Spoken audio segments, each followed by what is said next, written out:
Hello friend, welcome to Bajirao Reddy institute. Today analysis के आज के अंक में हम 28 जनवरी 2025 के 3 प्रमुख समाचारों पर चर्चा करेंगे, जिसमें से पहला है जॉर्डन और मिस्र में फिलिस्तीनियों को भेजने की डोनाल्ड ट्रंप की योजना और उसको लेकर जॉर्डन मिस्र और फिलिस्तीनी लोगों द्वारा उसका विरोध। तो इसको हम पूरा समझेंगे कि क्या योजना है, क्यों ये कहा जा रहा है, क्यों विरोध किया जा रहा है, आगे क्या हो सकता है, इनको हम समझेंगे। जहाँ तक दूसरा समाचार है वह ये है कि अभी हाल ही में एक हिंदी फिल्म, बॉलीवुड की फिल्म जो है छावा रिलीज हुई है, जो छत्रपति संभाजी महाराज पे जीवन पर आधारित है। इस फिल्म को लेकर एक विवाद हुआ है क्योंकि उसमें एक लोक नृत्य करते हुए संभाजी के कैरेक्टर को जो विकी कौशल निभा रहे हैं उनको नृत्य करते हुए दिखाया गया है, जिसका संभाजी के जो है छत्रपति संभाजी के ही विरासत के रहे एक और उन्होंने उसका विरोध किया है। तो हम उसको समझेंगे, संभाजी महाराज के बारे में समझेंगे, और वो लाजिम जो नृत्य है, लेजियम या लाजिम जो भी किया जाता है, लेजियम या लेजिम नृत्य जो है लोक नृत्य, उसको भी समझेंगे क्योंकि ये महाराष्ट्र के कोंकण तट का काफ़ी फेमस नृत्य है। जो तीसरा समाचार है वो ये है कि पेरिस में एआई का शिखर सम्मेलन हो रहा है, जिसकी सह अध्यक्षता प्रधानमंत्री भी करेंगे और फ्रांस के राष्ट्रपति करेंगे। तो उसको समझने की कोशिश करेंगे कि उसमें उसका एजेंडा क्या है, एक तो उसका जो मूल एजेंडा है और उसके पीछे की वजह क्या है, क्यों वो ये जो है शिखर सम्मेलन आयोजित किया जा रहा है। ठीक है, चलिए पहले देखते हैं जॉर्डन और मिस्र में फिलिस्तीनियों को भेजने की डोनाल्ड ट्रंप की योजना। ये देखिए आप, गाजा के कुछ इसी तरह की गाजा का एक वो है, और आज अगर देखेंगे तो पूरी दुनिया में गाजा से ज़्यादा तबाह कोई क्षेत्र दिखाई नहीं देगा। शायद यूक्रेन के कुछ शहर दिखाई दे तो नहीं दिखाई देगा। और ये गाजा बहुत छोटा सा स्थान है जिसमें से 23 लाख लोग रहते हैं और इसकी 90% आबादी इधर से उधर हो गई है।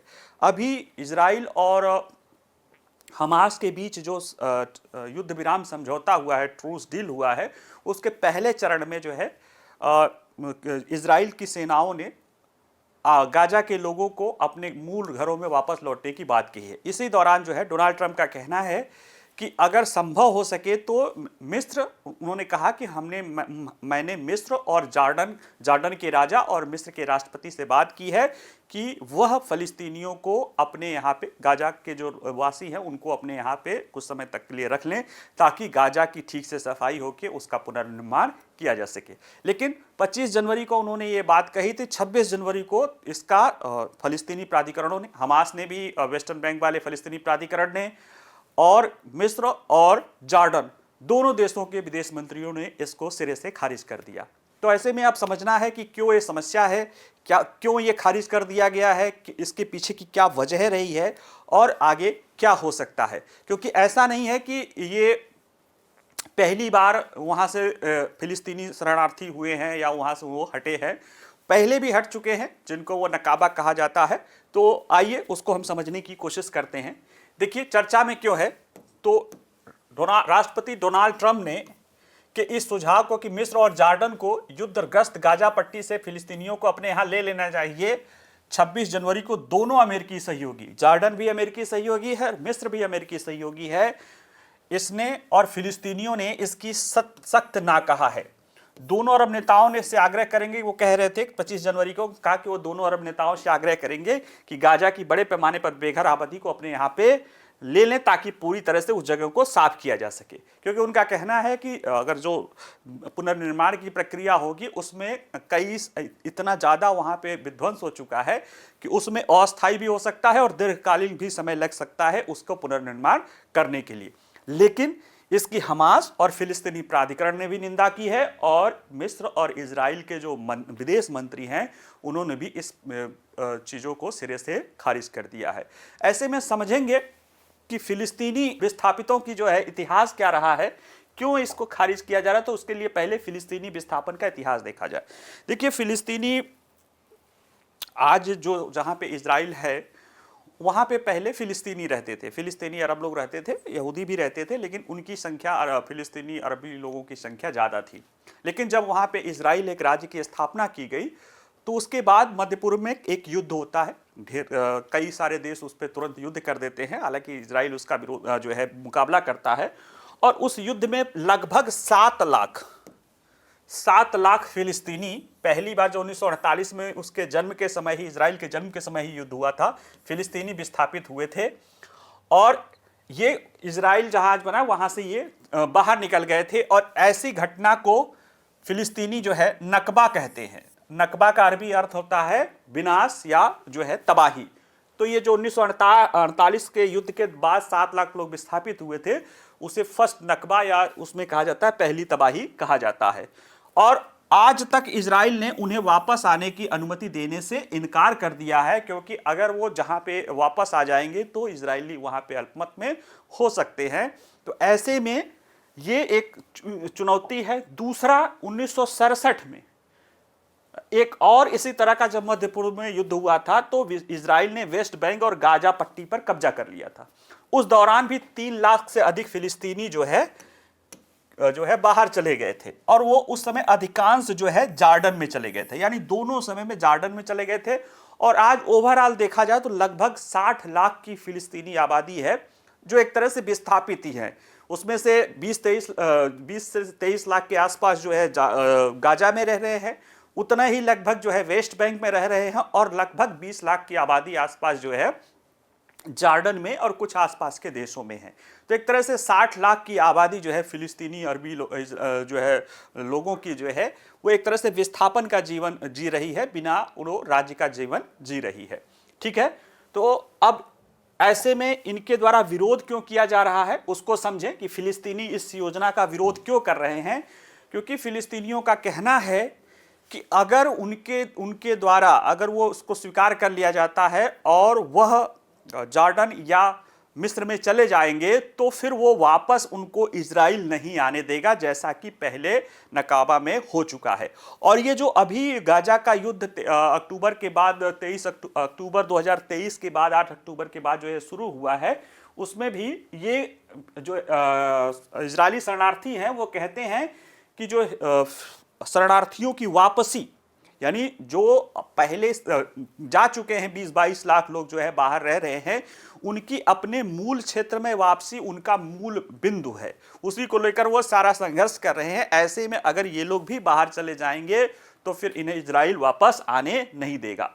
और अपने निवास क्षेत्र में वापसी के अधिकार का दावा इजराइल का कहना है कि उन्हें वापस के अरब देशों में समाहित कर लिया जाना चाहिए। ये अपना दावा करते हैं, जबकि इजरायली कह रहे हैं कि वो वापस में अरब देश में चले जाएं। लेकिन देखिए ये उनके संस्कृति में है, उनके संस्कृति में है कि वो अपने क्षेत्र को नहीं छोड़ना चाहेंगे। गाजा में इस तरह का विनाश हुआ है, ये सारा देख लीजिए, पूरा खंडहर है। इसके बावजूद भी जब 26 जनवरी को आसपास जब वहां पे लोगों को वापसी किया गया तो बहुत बड़ी संख्या में, यानी कोई बाहर नहीं गया, वो सब के सब अपने वापस लौट रहे हैं। यानी कि उस टूटे फूटे माहौल में भी वो रहने के लिए तैयार है। क्यों तैयार है? क्योंकि वही वजह है कि उसमें उनको लगता है कि अगर एक बार बाहर निकल गए, देखिए अगर बड़ी संख्या में फिलिस्तीनी गाजा छोड़ देते हैं तो वह कभी वापस नहीं लौट सकते हैं, जैसा इसके पहले हुआ है।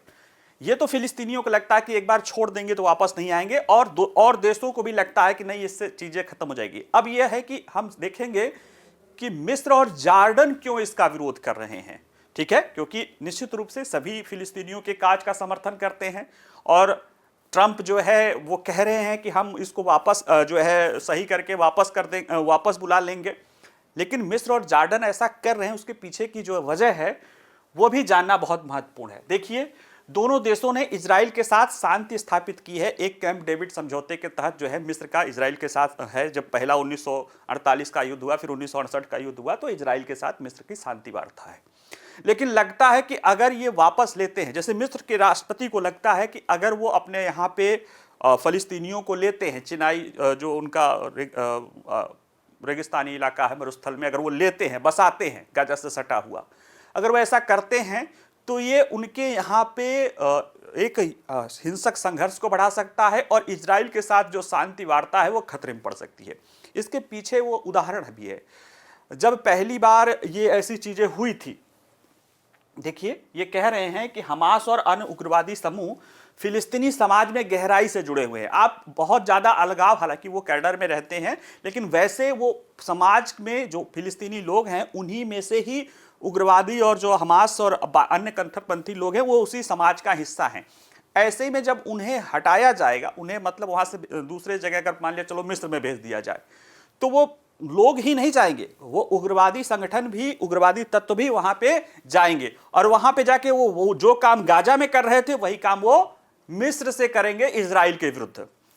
और ये कहीं ना कहीं जब वो मिस्र से इजराइल के विरुद्ध करेंगे तो जो गाजा में इजराइल कर रहा है वही इजराइल मिस्र में करने लगेगा। और ये हवा की बातें नहीं है, ये संदेह नहीं है, ऐसा हो चुका है। 70 के दशक में पीएलओ बना था, जो है फिलिस्तीन लिबरेशन ऑर्गेनाइजेशन, यासिर अराफात के नेतृत्व में, वो भी एक उग्रवादी संगठन था। उसको वो लोग जो है विस्थापन हुआ था उनका लेबनान में, लेबनान के दक्षिणी हिस्से में। जब लोग वहां पे गए तो वहां पे वहां के उस जो दक्षिणी लेबनान के हिस्सा था 70-80 के दशक में पीएलओ ने उसे एक स्थल बनाया, एक कहते हैं स्थान बनाया, वहां से इजराइल के विरुद्ध अपने आंदोलन को या हिंसक संघर्ष को चलाने को लेकर, जिसके लिए वहां पे गृह युद्ध भी हुआ लेबनान में। और इजराइल ने भी 2 बार वहां पे हमला किया और काफी समय तक उसके लेबनान के हिस्से को अपने पास रखा, कुछ हिस्सा तो आज भी वो नहीं दिया है। और फिर से वहां पे लेबनान जो है हिजबुल्लाह जो है वहां पे डेवलप हो रहा है। तो कहीं ना कहीं मिस्र के पास जो है उदाहरण है किसका, पीएलओ और लेबनान का, कि उसकी वजह से लेबनान से इजराइल का युद्ध हुआ है। और ये लोग यहां आएंगे तो गाजा में तो युद्ध खत्म हो जाएगा, इजराइल में जो है इजराइल और मिस्र का युद्ध शुरू हो जाएगा, जो कि एक शांति समझौते के साथ जो है उस कहीं ना कहीं वो कैंप डेविड का जो ऐतिहासिक शांति समझौता वो खतरे में पड़ जाएगा।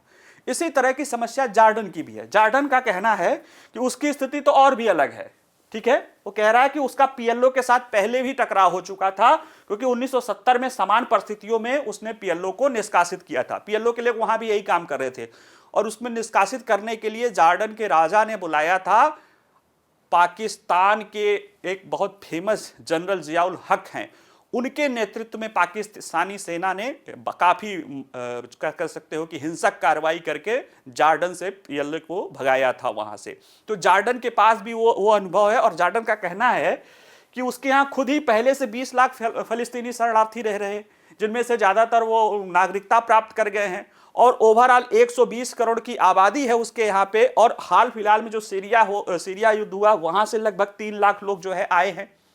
तो ऐसे में और ज्यादा हम लेने की स्थिति में नहीं है। और ये कहीं ना कहीं जैसे एक और इसमें आ रहा है कि जो अति राष्ट्रवादी इजरायली हैं उनका कहना है कि जितने फिलिस्तीनी हैं उनको जॉर्डन शिफ्ट कर दिया जाए और इस तरह से फिलिस्तीनी लोगों को जॉर्डन के उसमें बसा दिया जाए और ये वेस्टर्न बैंक और गाजा और ईस्टर्न जेरूशलम पूरा छोड़ दिया जाए। जबकि इसका विरोध हमेशा से जॉर्डन राजशाही करता रहा है। तो ये सारी भूमिकाएं जिसके कारण उनको लगता है कि नहीं, ये इस चीज को नहीं माना जा सकता। अब प्रश्न है कि क्या राष्ट्रपति ट्रंप मिस्र और जॉर्डन को मजबूर कर सकते हैं ऐसा करने के लिए? क्योंकि अभी आपने देखा होगा कि एक समाचार है, छोटा सा ही था, कि उन्होंने अपने कुछ इलीगल्स जो माइग्रेशन है उनको कोलंबिया भेजने की बात की और कोलंबिया के राष्ट्रपति ने मना कर दिया। इसके बाद ट्रंप ने जो है टैरिफ लगाने की धमकी दी और फिर जो है कोलंबिया के राष्ट्रपति ने उसको स्वीकार ही नहीं किया, बल्कि अपना हवाई जहाज भेज दिया उन लोगों को लाने को लेकर। तो इस तरह का अगर दबाव बनाने के लिए क्या ट्रंप कर सकते हैं? देखिए, बिल्कुल कर सकते हैं। अगर ट्रंप अपनी दबाव पे आ जाए तो निश्चित रूप से इन देशों को, क्योंकि ये दोनों कहने को अमेरिका के एलाई हैं लेकिन वो अमेरिका के ही सारी सुरक्षा से लेके हर तरह से चीजों पे अमेरिका पे निर्भर है। क्यों निर्भर है? क्योंकि इनको बहुत ज्यादा अमेरिकन एड मिल रहा है। अभी अमेरिकी सरकार ने यूएस एड के तहत जो है सिर्फ 2 देशों को एड को छोड़कर बाकी सभी देशों का एड बंद कर दिया है। उसमें है इजराइल का और मिस्र का। मिस्र जो है और या जॉर्डन जो है वो कहीं ना कहीं अमेरिकी सहयोग से ही चल रहा है। अब अगर उसमें ट्रंप ट्विस्टिंग करते हैं तो वो मजबूर हो सकते हैं, लेकिन ये उन दोनों देशों के लिए खतरनाक हो जाएगा, क्योंकि मिस्र पहले से ही काफी बड़ी संख्या में, देखा जाए तो सूडान के गृह युद्ध के कारण 90 लाख से ज्यादा मिस्र में शरणार्थी हैं। सीरिया के कारण जॉर्डन में 7 लाख और शरणार्थी आ गए हैं। और ये जो दोनों देश है ना, यह बाकी के जो मध्य पूर्व में और इनके सहयोगी हैं, जैसे है सऊदी अरब है, यूएई है, बहरीन है, इनके साथ ट्रंप के अच्छे संबंध है और जॉर्डन और मिस्र के साथ भी अच्छे संबंध हैं, और ये सभी, या तुर्की हुआ, ये सभी जो है एक अलग फिलिस्तीन राज्य की मांग वो उसको लेकर चलते हैं। अब ऐसे में ट्रंप अगर ज्यादा दबाव बनेंगे तो जो इजराइल और खासतौर से सऊदी अरब के साथ जो अब्राहम अकॉर्ड था उसको उसमें सऊदी अरब को भी जोड़ने की बात जो ट्रंप का योजना है जिस पर वो आगे बढ़ रहे हैं, उनका तो ये भी योजना है कि अब्राहम इंडिया अकॉर्ड की बात कर रहे हैं कि उसको इंडिया तक जोड़ने की बात कर रहे हैं। तो अगर ये सारी चीजें होगी तो निश्चित रूप से वो वार्ता खटाई में पड़ जाएगी जो ट्रंप को पसंद नहीं है। इसलिए हमें नहीं लगता है कि ट्रंप द्वारा, या विशेषज्ञों को नहीं लगता है कि ट्रंप के द्वारा ट्रंप इस जो है इस पे बहुत ज्यादा फोकस करेंगे। लेकिन इसमें कुछ लोग ये भी कह रहे हैं कि इजराइल ने जो सीरिया में काफी जमीन कब्जा कर रखा है, क्योंकि वहां पे जब सत्ता परिवर्तन हुआ तो इजराइल काफी हिस्से तक जो है सीरिया में लगभग साना तक पहुंच गया है। लोगों को लगता है कि इजराइल इन फलिस्तीनियों को वहां पे बसा सकता है, और वहां पे अभी कोई इस तरह की सरकार भी नहीं है जो इजराइल का विरोध करे। खैर, अब जो भी होगा, जैसा भी होगा, फिर हम आपको आगे बताएंगे। अगला समाचार है वो है छत्रपति संभाजी पर आधारित फिल्म छावा, उससे जुड़ा विवाद, और लोक नृत्य लेजियम या लेजिम, लेजिम भी बोला जाता है, लेजियम भी बोला जाता है। देखिए इस तस्वीर को देखिए, ये विकी कौशल जी हैं और ये कोई मदान करके हैं। ये छत्रपति संभाजी महाराज के का भूमिका निभा रहे हैं, और इनके द्वारा एक देखिए लकड़ी के डंडे जैसा दोनों द्वारा किया जा रहा है, और इसे लेजियम बोला जाता है। और इस तरह का जो नृत्य किया जाता है वहाँ पे एक लोक नृत्य है लेजियम का, काफ़ी उसमें प्रशंसनीय नृत्य है। लेकिन संभाजी के विरासत के रहने वाले एक पूर्व राज्यसभा सांसद का कहना है कि इस फिल्म में संभाजी द्वारा नृत्य करते हुए दिखाना जो है कहीं न कहीं उनके व्यक्तित्व के साथ जो है खिलवाड़ है।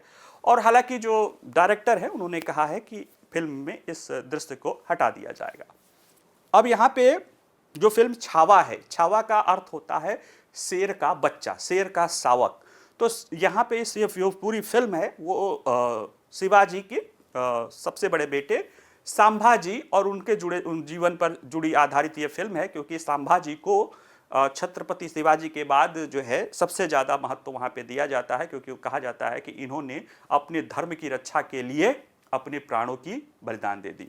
9 साल का उनका जो है शासन रहा था, 80 से लेके 1680 से लेके 1689 तक, यानी वो 23 साल से लेके 32 साल तक का ही वो जीवन, 32 साल में ही वो मौत के घाट उतार दिए गए थे औरंगजेब के द्वारा। तो आइए पूरे इस चीज़ को समझते हैं। चर्चा में क्यों है? मराठा शासक छत्रपति संभाजी महाराज के जीवन पर आधारित बॉलीवुड फिल्म छावा, छावा मतलब शेर का बच्चा या शावक जिसे बोलते हैं ना, के दृश्य में महाराष्ट्र में विवाद खड़ा कर दिया है। छत्रपति संभाजी महाराज का जो जन्म हुआ 1657 में और मृत्यु हुई 1689 में, यानी कि ये 32 साल जिए थे। ये मराठा साम्राज्य के संस्थापक छत्रपति शिवाजी के सबसे बड़े बेटे थे, और छत्रपति शिवाजी जो है 1630 में पैदा हुए थे और 1680 में उनकी मृत्यु हुई थी। तो उनकी मृत्यु के बाद 1680 में संभाजी महाराज वहाँ के राजा बने थे। और इनकी जो भूमिका निभा रहे हैं इस फिल्म में वो विकी कौशल हैं। वो एक लेजिम या लेजियम लोक नृत्य करते हुए उनको दिखाया गया है, और इसको लेकर जो है इसका विरोध हो रहा है। हालांकि इसकी फिल्म के निर्देशक ने कहा कि इस दृश्य को हटा दिया गया है। क्या समस्या है? देखिए, संभाजी महाराज के वंशज और पूर्व राज्यसभा सांसद छत्रपति संभाजी राजे ने एक गाने में संभाजी महाराज के चित्रण पर आपत्ति जताई है, और उन्होंने कहा है कि फिल्म निर्माताओं द्वारा सिनेमाई स्वतंत्रता या जिसे अभिव्यक्ति की स्वतंत्रता है उसका दुरुपयोग किया जा रहा है।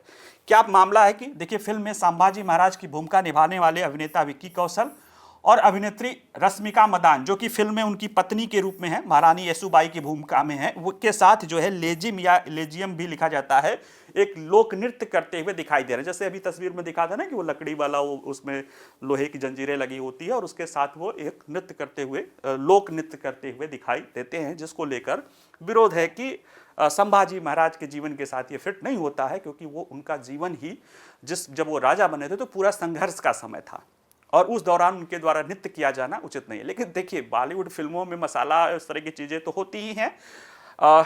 इसको लेकर जो वहाँ के उद्योग मंत्री या मराठी भाषा मंत्री हैं, उनका कहना है कि अच्छी बात है, फिल्म बनाई जा रही है, लेकिन फिल्म रिलीज करने के पहले जो इसके विशेषज्ञ हैं उनको जरूर दिखा देना चाहिए, और उनकी जो आपत्तियां हैं उसको कैटर कर लेना चाहिए। तो एक तरह से देखा जाए तो संयत भाषा का ही उनके प्रयोग किया गया है।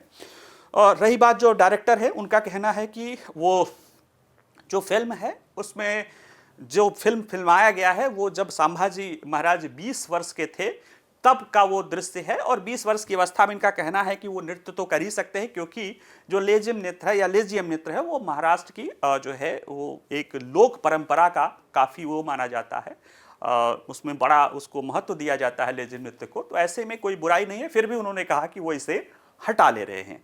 ठीक है, अब यहाँ समझते हैं कि छत्रपति संभाजी महाराज कौन है। तो देखिए, छत्रपति संभाजी महाराज प्रसिद्ध मराठा छत्रपति शिवाजी के सबसे बड़े बेटे थे और अपने पिता की मृत्यु के बाद मराठा साम्राज्य के ये दूसरे शासक थे। मुगल सम्राट औरंगजेब के ये समकालीन थे और औरंगजेब की जो दक्कन की नीति थी, दक्कन की तरफ विस्तार की नीति थी, उसके कारण ये अक्सर मराठों के साथ इनका जो है औरंगजेब का जो है संघर्ष होता था। संभाजी ने कुछ वर्षों तक मुगल सेनाओं के खिलाफ कई प्रसिद्ध किलों की रक्षा की, लेकिन 1689 में उन्हें मुगलों द्वारा पकड़ के मौत के घाट उतार दिया गया था, क्योंकि 1687 के आधे में ही उनके एक युद्ध में वो पकड़े गए थे। लेकिन ये जो उनका 9 साल का छोटा सा शासनकाल रहा है, यह उनकी वीरता और देशभक्ति के लिए पहचाना जाता है। उन्हें आज भी महाराष्ट्र में एक ऐसे शासक के रूप में माना जाता है, भारत में भी माना जाता है और महाराष्ट्र में भी माना जाता है, जिसने अपने धर्म की रक्षा के लिए अपने प्राणों को न्यौछावर कर दिया। वो यानी धर्म योद्धा के रूप में वो महाराष्ट्र में आज भी जाने जाते हैं। ठीक है, तो ये संभाजी महाराज के बारे में है। अब जरा से उस नृत्य के बारे में देख लें। लेजिम लोक नृत्य के बारे में भारतीय लोक नृत्य की परंपरा पुस्तक नामक एक पुस्तक लिखी है, दिवंगत भारतीय कला विद्वान रही हैं कपिला वात्स्यायन। इन्होंने लिखा है कि यह महाराष्ट्र के कोंकण तट पर के जिलों में विवाह समारोह में अक्सर लेजिम नृत्य का इसमें प्रदर्शन किया जाता है और ये आयोजनों के साथ साथ अखाड़ा भी होता है, जिसमें शारीरिक कौशल आदि भी दिखाया जाता है। वो कहती हैं, आगे लिखती हैं कि महाराष्ट्र के सभी स्कूलों और कॉलेजों में लेजिम शारीरिक शिक्षा अभ्यास का अभिन्न अंग बन गया है और यह गणेश चतुर्थी जैसे सांस्कृतिक समारोहों को भी एक प्रमुख हिस्सा रहा है। तो ये कहना ये इनका है, हालांकि इन्होंने अपनी पुस्तक में लिखा है कि वहाँ पे महाराष्ट्र के सांस्कृतिक जीवन में, लोक जीवन में ये जुड़ा हुआ एक प्रमुख नृत्य है। और लेजिम कहती हैं कि एक छोटा सा हथौड़ा होता है, एक पतला लकड़ी का, जिसके दोनों तरफ आप देख रहे हैं, तस्वीर में भी आपने देखा होगा कि एक जंजीर जैसी बनी रहती है, जिसको जब डांस करते हुए, नृत्य करते हुए बजाया जाता है, उसमें चलाया जाता है, तो उससे कुछ एक मधुर ध्वनि उत्पन्न होती है। इसके साथ साथ इसमें कठोर शारीरिक व्यायाम भी किया जाता है और एक ढोल या ढलकी भी, छोटा ढोल भी होता है जिसे बजाया जाता है। इसमें कोई और वाद्य यंत्र नहीं होता, जो मधुर वाद्य यंत्र ऐसा नहीं होता है। और ये कहती हैं कि कदम बढ़ाना, बैठना, कूदना जैसी जोरदार हरकतें इस नृत्य का अभिन्न अंग है और ढोल की ताप आमतौर पर धीमी गति से शुरू होती है और जैसे जैसे नृत्य आगे बढ़ता जाता है, ढोल की छाप और जो इसमें नृत्य करने वाले लोग होते हैं उनकी शारीरिक जो है हाव भाव भी उसी तेजी से बदलते जाते हैं। तो ये रहा लोक नृत्य लेजिम के बारे में और संभाजी महाराज के बारे में। इंपॉर्टेंट है क्योंकि यूपीएससी इस तरह के प्रश्नों को अच्छे से वो आकर्षित कर लेता है, छोटा सा रहता है। ठीक है, अगला जो हमारा समाचार है वो ये है कि पेरिस में, फ्रांस के राजधानी पेरिस में 10 और 11 फरवरी को वैश्विक एआई शिखर सम्मेलन का आयोजन जो है फ्रांस के राष्ट्रपति द्वारा किया जा रहा है, जिसमें हमारे प्रधानमंत्री उसकी सह अध्यक्षता या को चेयर रहेंगे, हमारे प्रधानमंत्री भी। अगर देखा जाए तो ये आयोजन जो किया जा रहा है उसमें नैतिक एआई, नवाचार, वैश्विक सहयोग जैसे पहलू को ध्यान में रखते हुए किया जा रहा है। उसमें 4-5 जो मूल उसके धुरी हैं जिस पर बात की जाएगी। लेकिन जिस समय ये किया जा रहा है, अगर उसकी पृष्ठभूमि को समझें तो 2 प्रमुख घटनाएं देखी जा रही हैं। एक है अमेरिका द्वारा स्टारगेट परियोजना, जो आर्टिफिशियल इंटेलिजेंस की डेवलप करने की निजी क्षेत्र की परियोजना है। आपको उसमें अमेरिकी सरकार सहयोग कर रहा है और वो दुनिया की सबसे बड़ी एआई इंफ्रास्ट्रक्चर परियोजना है। दूसरी, अभी हाल ही फिलहाल में चीन द्वारा एक डीप सीक नामक अपना artificial large language model develop किया गया है। उसकी खास बात यह है कि वो बहुत ही कम खर्च पर जो ओपन एआई जैसे या अन्य जो बड़े लार्ज लैंग्वेज मॉडल है उनको compete करने में उनके लिए सक्षम है।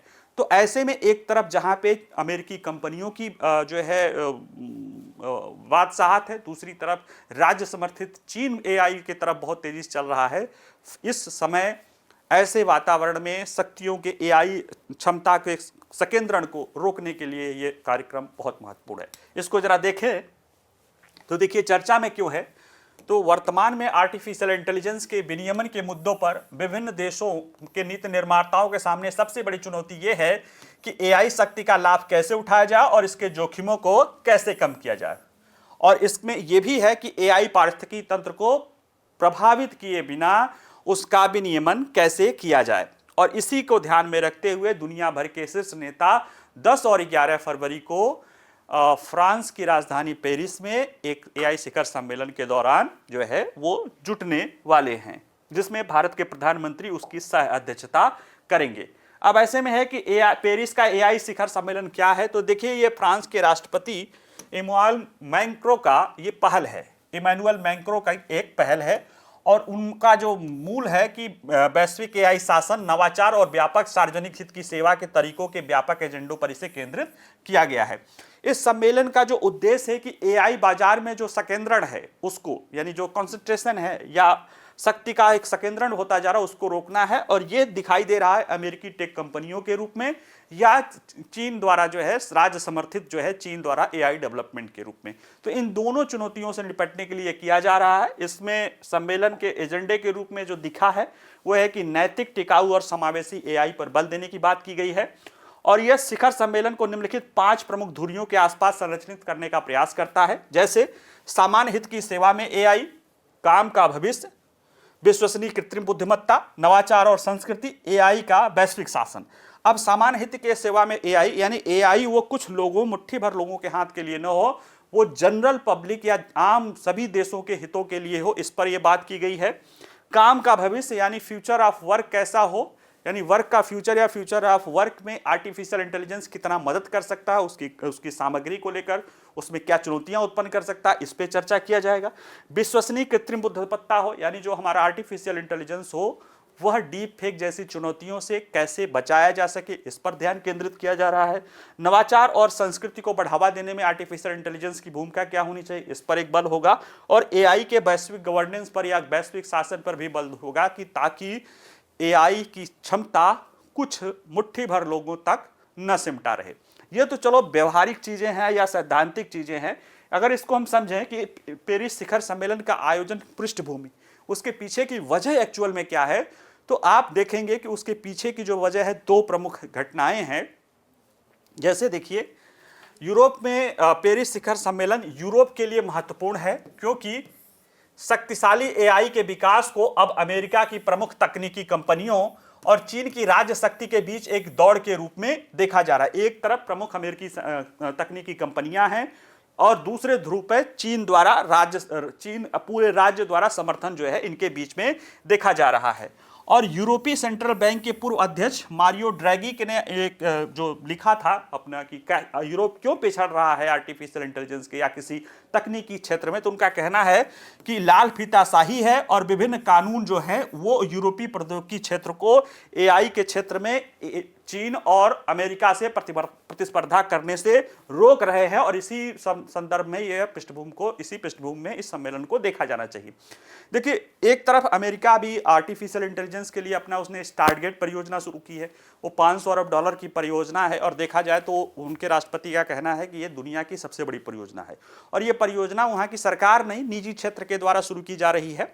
लेकिन याद रखिए कि ट्रंप ने कहा है दावोस सम्मेलन में सब जगह कि वो पेरिस एग्रीमेंट से हट गए हैं, उन्होंने एनर्जी जो है इमरजेंसी ला दी है। यानी कि भले वहाँ की निजी कंपनियां हैं जो पहले ही पैसे से और तकनीकी से बहुत सक्षम हैं और कुछ तकनीकी उन्हीं तक सिमटा हुआ है, वो और एक बड़ा कंसोर्टियम $500 अरब का बना रही हैं जिसमें अमेरिकी सरकार हर तरह से मदद करने के लिए सक्षम है।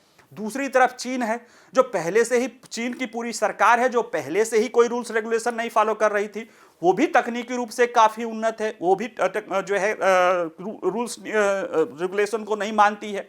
तो ऐसे में दुनिया के 2 बड़े देश जो अब रूल्स रेगुलेशन को नहीं मान रहे हैं और एआई की क्षमता ज्यादातर इन्हीं देशों में केंद्रित है, उसमें से एक तीसरा समूह यूरोपीय यूनियन जो देखा जाए कि जीडीपी के आकार अगर पूरा समूह के आधार पर देखा जाए तो वो दूसरे स्थान पे आ जाता है। लेकिन उसमें और चीन में बहुत अंतर नहीं। लेकिन दुनिया में अमेरिका अपनी दादागिरी कर सकता है कि वो दुनिया का सबसे बड़ा खपत वाली जो है कंजम्पशन इकोनॉमी है, तो वह डॉलर उसका है, तो वो धमकी दे सकता है। चीन दुनिया का सबसे बड़ा उत्पादन करता है, दुनिया की फैक्ट्री हाउस है, तो वो कर सकता है। लेकिन जब अगर हम देखें यूरोप की, उसकी स्थिति थोड़ी कमजोर है, क्योंकि भले परंपरागत रूप से ये पैसे वाले रहे हों, तकनीकी वाले रहे हों, लेकिन सुरक्षा के पहलू पर इनको चुनौतियों का सामना करना पड़ रहा है। यूक्रेन युद्ध में वहां पे मंदी दिखाई दे रही है और अमेरिका और चीन दोनों तरफ से उन पर दबाव बन रहा है। न चीन छोड़ रहा है, न अमेरिका छोड़ रहा है। ऐसे में यूरोपीय देशों, खासतौर से फ्रांस को लगता है कि भारत के साथ सहयोग करके वो आगे निकल सकते हैं, क्योंकि भारत वो देश है जो न चीन की तरफ बिहेव कर रहा है, न अमेरिका की तरफ बिहेव कर रहा है, और उसे यूरोप की जरूरत भी है, पूंजी की, तकनीकी की जरूरत भी है, और भारत के पास भी वही सोच लेके चल रहा है। इसलिए देखिएगा, इसकी ज्वाइंट जो है प्रेसिडेंसी प्रधानमंत्री नरेंद्र मोदी कर रहे हैं फ्रांस के राष्ट्रपति के साथ। तो ये इसके कुछ विषय हैं जिनको आप देख लीजिएगा, ठीक है। चलिए, आज के लिए इतना ही। बाकी इससे जुड़े प्रश्न हमारे वेबसाइट पर रहेंगे, जहां से जाके आप देख लीजिएगा। बाकी वीडियो पसंद आए तो लाइक करिए, शेयर करिए। कोई और प्रश्न होगा तो पूछ सकते हैं। बाकी मुस्कुराते रहिए, पढ़ते रहिए। नमस्कार, धन्यवाद।